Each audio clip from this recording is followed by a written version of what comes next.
Hola a todos y bienvenidos a Historia en Minutos. En el vídeo de hoy vamos a ver los famosos castillos, las famosas casas de los reyes. Vamos a ello.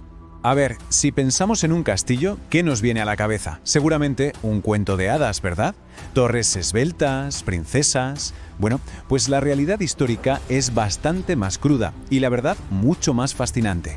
Olvidémonos por un momento de los palacios románticos. Los castillos eran por encima de todo formidables máquinas de guerra y centros de poder. Y para entender por qué hacían falta estas fortalezas, tenemos que sumergirnos en el mundo que las vio nacer. Una época bastante complicada, definida por el caos, las invasiones y una lucha constante por cada palmo de terreno. Entonces, la gran pregunta es, ¿por qué? ¿Por qué de repente toda Europa se llenó de estas moles de piedra? Pues la respuesta, como casi siempre en historia, está en lo que vino antes, el colapso de un imperio y el sistema que surgió de sus cenizas. Mirad, todo empieza con la caída del Imperio Romano. Europa se queda hecha pedazos, sin un poder central fuerte. Así que, para poner un poco de orden, nace el sistema feudal. Los reyes, que no podían controlarlo todo, daban tierras a los nobles a cambio de su lealtad militar. Y claro, esos nobles necesitaban un sitio desde donde proteger esas tierras, demostrar quién mandaba y, muy importante, controlar rutas comerciales y recursos. La solución perfecta, el castillo. Y esa solución era toda una obra de ingeniería militar. Así que vamos a hacerle una autopsia a un castillo típico para entender cómo cada pieza encajaba en el puzzle, tanto para la guerra como para la vida diaria. Lo primero que vemos, claro, son las murallas. Y ojo, no eran simples paredes. Hablamos de muros altísimos y con un grosor tremendo, pensados para aguantar los golpes de las catapultas. Y arriba del todo, las almenas, que no estaban de adorno, eran la cobertura perfecta para que los arqueros pudieran defender la posición sin que les dieran tan fácil. En el mismísimo corazón de la fortaleza, ahí se levantaba la Torre del Homenaje. Era el lugar más seguro, la residencia del señor y su familia, pero sobre todo, era el último bastión. Si las murallas caían, la lucha seguía aquí dentro. Era el plan B, C y Z. Entrar al castillo no era nada fácil. Estaba todo pensado. El foso, ya estuviera seco o lleno de agua, era un obstáculo tremendo, que obligaba a cualquier atacante a ir por un único sitio, el puente levadizo. Y ese puente se podía levantar en cualquier momento, dejando el castillo completamente aislado. Se acabó la visita. Curiosamente, la entrada era el punto más débil y por eso mismo el más fortificado. Era una auténtica trampa mortal. Tenía de todo: rastrillos de metal que caían de repente, puertas dobles y pequeñas aberturas, las saeteras, desde donde podían disparar flechas a cualquiera que se quedara atrapado en medio. Un mal sitio para quedar separado. Si conseguías pasar todo eso, llegabas al patio de armas.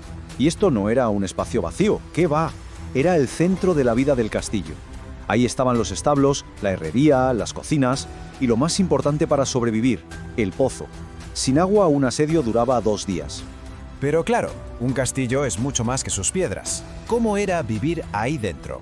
Pues la vida de su gente se movía entre dos extremos, la brutalidad de la guerra y la rutina, a veces monótona, de la paz. En el momento en que un ejército enemigo aparecía en el horizonte, todo cambiaba. La preparación era frenética.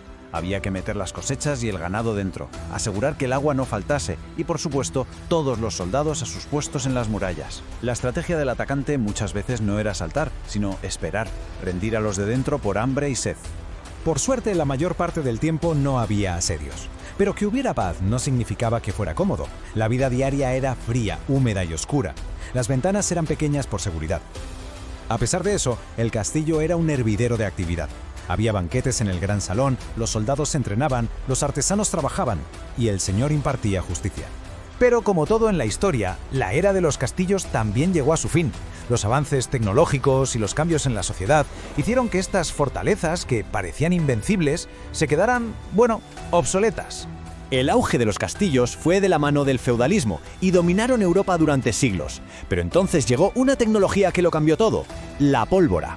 Con ella, su función militar se desvaneció y mucho tiempo después resurgirían, pero ya no como fortalezas, sino como lo que imaginamos hoy, símbolos románticos de un tiempo pasado.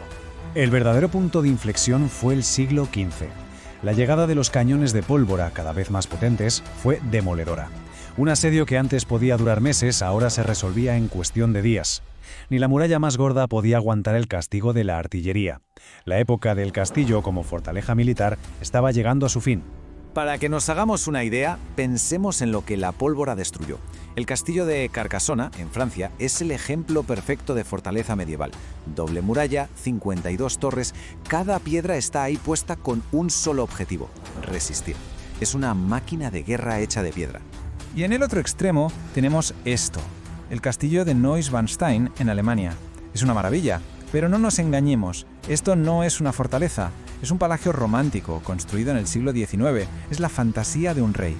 Este contraste lo dice todo. El castillo pasó de ser una cruda realidad militar a un sueño idealizado. Entonces, resumiendo, un castillo medieval nunca fue una sola cosa. Era al mismo tiempo una fortaleza militar, un centro de poder feudal, una residencia señorial y un refugio para la gente de la zona en tiempos de peligro. 4 funciones vitales en una única y espectacular estructura. Y esto nos deja una última reflexión. Si los castillos eran los centros de poder, defensa y administración de su época, ¿qué edificios modernos cumplen esas mismas funciones hoy en día? Las respuestas, si lo pensamos bien, podrían sorprendernos. No os olvidéis de dar like y suscribiros al canal si queréis más vídeos como estos. ¡Hasta el próximo vídeo!